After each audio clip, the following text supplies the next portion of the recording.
everyone. Today I'm going to take you on a tour of the accessible technology we have in place in my house. I had never heard of the term accessible technology until I became ill, but basically it's equipment that is put in place to help you be safe in your house and also to make things easier for you. So AT is assessed by an occupational therapist and it's tailored to each person's individual needs. So what is right for me may not be right for another person with a disability, but this is what we have in place in my house. Starting at the front of my house, this is a wheelchair ramp that runs up the footpath, and then coming inside I also have one that comes down into the door just to make sure I don't trip if I'm coming in the front of the house. Then moving into my bedroom, I have a hospital bed now. This goes up and down at the headrest, but it also goes up and down vertically so I can adjust the height as I need to. Then on this side of my bed, I have my CPAP machine. I have sleep apnea, but not the regular kind. It's the kind caused by POTS. So my brain doesn't get the message at night time that I should breathe. And I stop breathing about 400 times during the night. So I wear this mask and the oxygen comes through from this machine. This little egg here is to try and help keep my fine motor skills in my hand.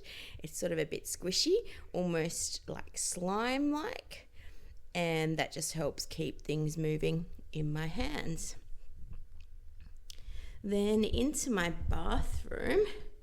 This is probably the most dangerous bit of my house because there's a step leading into the shower and there's also glass, and because I pass out regularly in the shower, we are worried that one day I'm going to fall through the glass. So eventually we would like to get an actual whole bathroom renovation done to make this a lot safer for me. I have chairs within the shower because it's not safe for me to stand up anymore in the shower because of the risk of falling and passing out. And then I have a disability handhold shower as well. And then we have disability bars right throughout the shower too. I've got a few bits of equipment that can be used in the bathroom. I have a long-handled hair comb on days when I can't actually lift my hand to do that. And this little funny looking device here is to help you get shirts on and off on days where you can't lift your arms above your head. Then I have an Apple iWatch. This is extremely important for me because we monitor my heart rate 24 hours a day, and it lets me know if I need to lay down or if there's anything concerning happening. So that's a really important part of my days, having that with me. Into the toilet, I have a disability seat on the toilet. We are hoping to eventually turn that into a full disabled toilet, and this floor is something we'd also like to change because it's not non-slip. So it's actually extremely highly dangerous for me in terms of falls.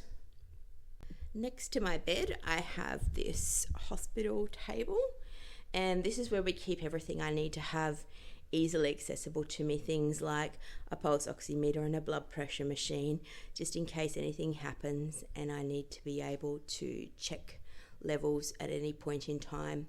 I've got another little table here as well. This one's for my computer so that I can put it up to the bed if I'm working and work from there rather than having to sit in a chair for too long. Then I have a lift recliner. This is amazing because when I go from sitting to standing, my heart rate goes up by about 80 beats a minute. The lift recliner actually lifts me up so slowly that we only get about a 10 beat a minute increase in my heart rate. And it also means I've got somewhere safe to sit other than my bed, just to mix things up a little, especially if I'm having meals. And I've got a little table next to that swings round as we need it to. Then this weird looking thing is a reacher, so that if I drop anything on the floor, I don't need to bend over and pick it up, because for me, that's probably the quickest way that I can pass out. So this actually does that for me.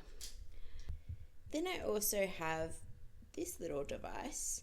I have to give myself injections multiple times a week, and the little canisters are actually made of glass, and you've got to crack them open. I've got reduced dexterity in my hands and ended up cutting myself on the glass as I opened the vial and nearly ended up with stitches. So the solution was this little device called a Snaap, and it sits on top of the vial and snaps it open for me so that my fingers aren't anywhere near the glass as it opens the vial up. Back out into the main part of my house now. All this flooring is new because I was slipping so often on the floor and having falls that it became a real safety issue. It was happening multiple times a week. So this is vinyl plank flooring because laminate and hybrid can't be used if you have a wheelchair or a walker because of the movement in it. So we put this down instead. I've also got a massive safety rail, and these are all through my house so that I can grab onto if I slip or think I'm going to fall or pass out, which happens very regularly. Then I also have these. These are called ankle foot orthoses or AFOs, and they sit in my shoes and they hold my legs upright. I have bilateral ones, so I have them for each leg. And without these, I can't walk when I leave the house. My kitchen was another big source of accidents, both burns and cuts, as well as numerous falls. So these are devices we've put in place now to help with that. I have a Thermomix, and that's because I kept cutting myself with really sharp knives. And I also dropped a pan of boiling water on my feet. And after that happened, we didn't want me carrying any more pots and pans anymore because it's too dangerous. So I use this. It also helps on days when I'm having memory issues because the shopping list can get sent straight to my phone. And also the Thermomix walks us step by step through instructions. Then I have these. These are from my friends Dazza and Courtney and Sandra, who volunteered at Camp Coolin. And these are little covers that you put on your bowl or plate when you put it in the microwave, and they can go in the microwave so that when you take your bowl or plate out, you don't burn yourself on them. So these have been really important because I've lost a lot of temperature control and I don't always know when things are hot. So this is a really good way of doing that, and it also helps stop me dropping things on the floor. Then I have a one-touch can opener, one-touch jar opener, because I can't do those things anymore. These do them for me. I have specialised cutlery because I can't hold a knife and fork without dropping it. So these make it a lot easier for me to hold.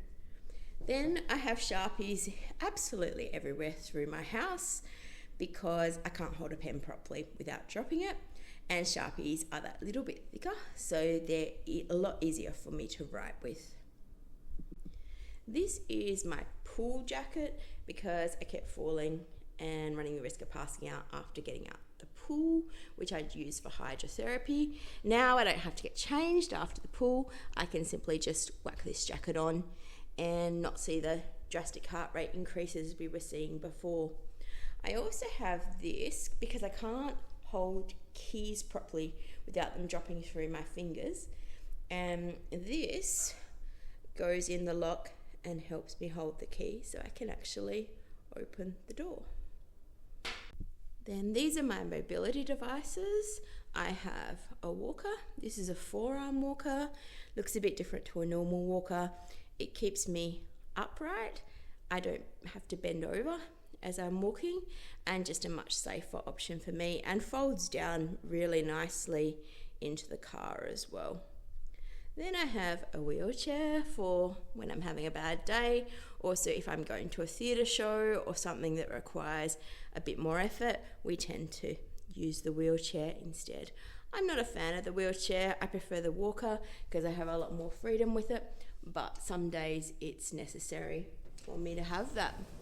Then out my back door we have yet another ramp, and this one goes into the garage for my support workers so they can park in the garage. I can still get into and out of the car easily enough when they come, and then it also goes down into the garden as well. We've had lots of issues with this ramp. The company that did it didn't do it properly, so we're waiting on a lot of repairs for that. And then I also have a outside disability chair, so I can come and sit under the patio out the back and be safe and not have to worry about getting up off a normal chair, which I struggle with because of my heart rate. So that's all the things we've put into place in my house so far to make it safe. It's an ongoing process. Every time we have a new issue, my OT comes up with something to help me. And as I said before, these solutions may not be appropriate for everyone, but for me, this is what was determined that I needed in order to be safe and be able to stay in my home.